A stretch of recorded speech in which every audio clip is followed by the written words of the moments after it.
오늘 본문 11절에는 차별이 있을 수 없다고 말합니다. 그런데 세상은 여러 가지로 차별을 합니다. 어떤 사람들은 차별금지법을 만들어서 차별하지 말라고 하는데, 근데 그 내용을 들여다보면 독소 조항이 들어있고 오히려 역차별이 또 있는 것을 봅니다. 세상은 지역에 대해서도 차별하고 학교도 차별하고 직장도 차별하고 등등의 차별이 많습니다. 그런데 사도는 차별이 있을 수 없나니 이렇게 말씀합니다. 차별이 있을 수 없다고 말씀합니다.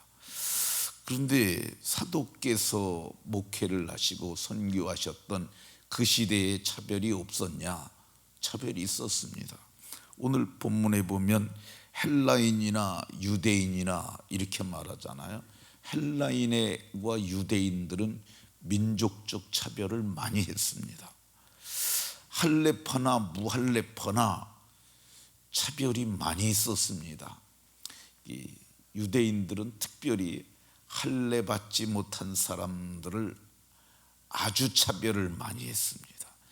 야만인이나 수구디아인이나, 특별히 헬라인들은 야만인이나 수구디아인들을 아주 차별을 많이 했습니다. 종이나 자유인이나,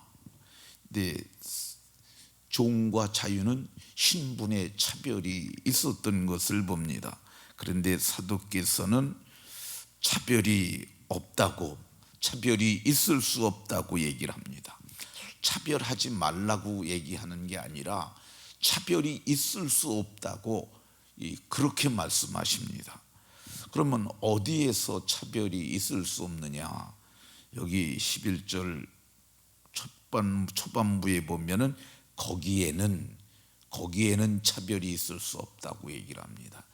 이게 장소를 나타내는 부사거든요. 거기는 장소를 두고 말하는 거야.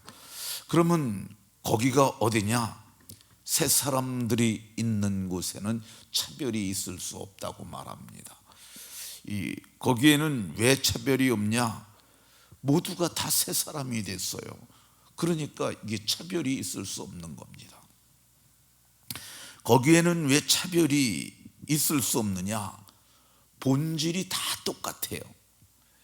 새 사람들은 자기를 창조하신 이의 형상을 입었어요. 자기를 창조하신 이가 누구세요? 하나님이잖아요.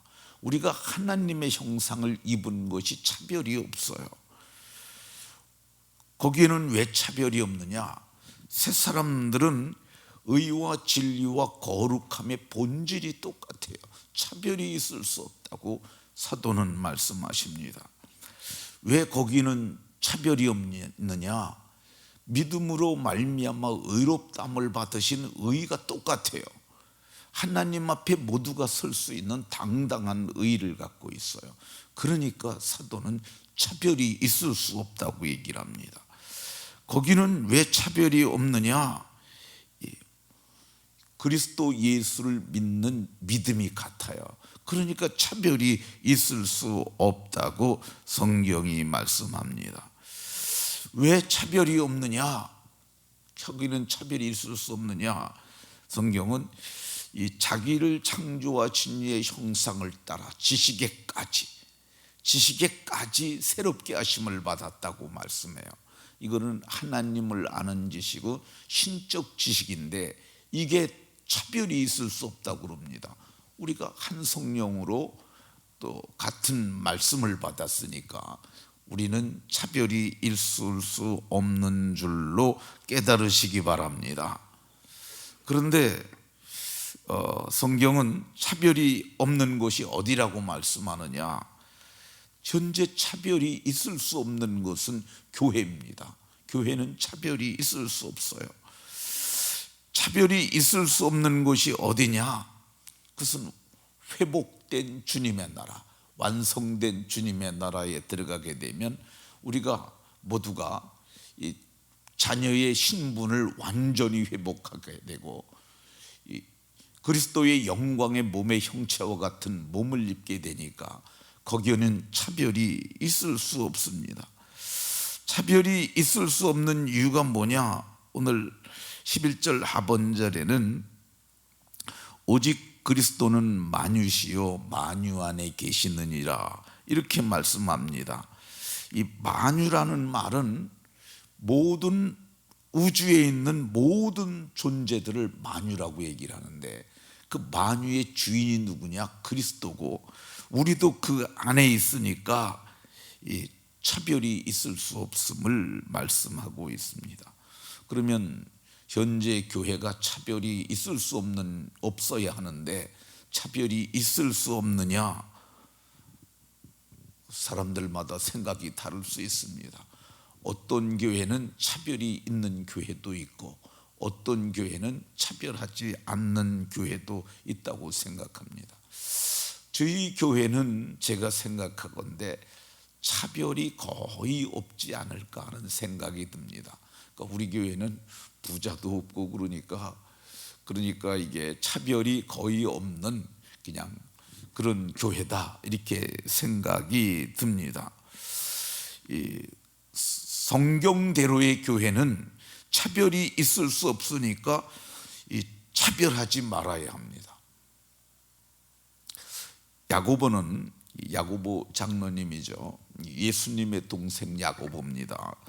이렇게 말합니다. 내 형제들아, 영광의 주 곧 우리 주 예수 그리스도에 대한 믿음을 너희가 가졌으니 사람을 차별하여 대하지 말라. 차별하여 대하지 말라고 이렇게 말씀합니다. 하나님이 차별하여 대하지 말라고 그러는데 차별하면 되겠습니까? 그러면 어떻게 하는 게 차별하는 걸까?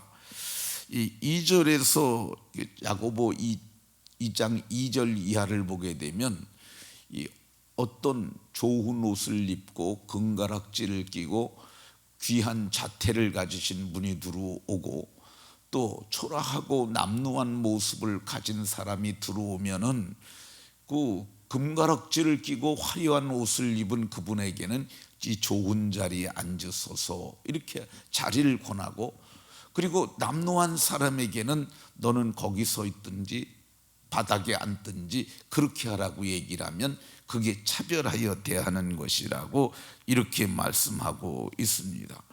이거는 너희끼리 서로 차별하여 악한 생각으로 판단하는 자가 되는 것이 아니냐, 너희는 그렇게 하지 말라고 이렇게 말씀합니다. 왜 차별하여 대하지 말라고 얘기를 하느냐? 가난한 자들 택하셔서 믿음에 부유하게 하셨고 자기를 사랑하시는 자들에게 약속하신 나라를 상속받게 하지 아니하셨느냐? 그러니까 이 나라를 물려받을 사람들끼리 서로 차별하면 되겠느냐? 이렇게 말씀하고 있는 겁니다. 하나님도 차별하지 않는데 우리가 차별하면 되겠습니까? 사도들도 차별하지 않았는데 우리가 차별하면 되겠습니까? 1세기 공동체의 리더였던 예수님의 동생 유다도 교회는 차별하면 안 된다고 하는데 우리가 차별하면 되겠습니까? 차별하면 안 되는 줄로 믿으시기 바랍니다. 우리가 왜 차별하면 안 되냐? 제가 예를 하나 생각했는데요. 우리는 정말 큰 금덩어리와 같은 존재라고 생각해도 됩니다. 값으로 따질 수 없을 만큼 어마어마한 금덩어리예요. 근데 포장이 어떤 거는 낡았고 어떤 거는 포장이 남루하고 어떤 건 포장이 화려해요. 그러면 포장을 보고 삽니까? 금을 살 적에 그 안에 있는 금을 보고 삽니까? 중요한 건 본질이 금이잖아요. 반지각이 아무리 화려해도 그 안에 있는 게 가짜 반지가 들어있으면 그건 아무 소용도 없는 거잖아요. 그러니까 중요한 건 반지각이 아니라 반지잖아요. 마찬가지입니다. 우리는 금보다 귀한 절대 믿음을 가진 하나님의 자녀요, 그리고 칭찬과 영광과 존귀를 얻을 존귀한 존재임을 말씀하고 있습니다. 그러니까 우리가 차별하여 대하면 이게 하나님께 죄를 짓는 자라고 이렇게 말씀하고 있습니다. 우리 형제 중에 장애가 있다 할지라도, 우리 형제 중에 지적으로 좀 떨어지는 사람이 있다 할지라도 예수님을 믿는 본질이 같으면 우리는 그들을 형제로 대하고 서로 사랑하고 서로 나누고 친밀하고 아름다운 교제를 나누는 백성이 되어서 마지막 날에 주 앞에 섰을 때 잘했다고 칭찬받는 복된 분들이 다 되시기를 예수 그리스도의 이름으로 축원합니다.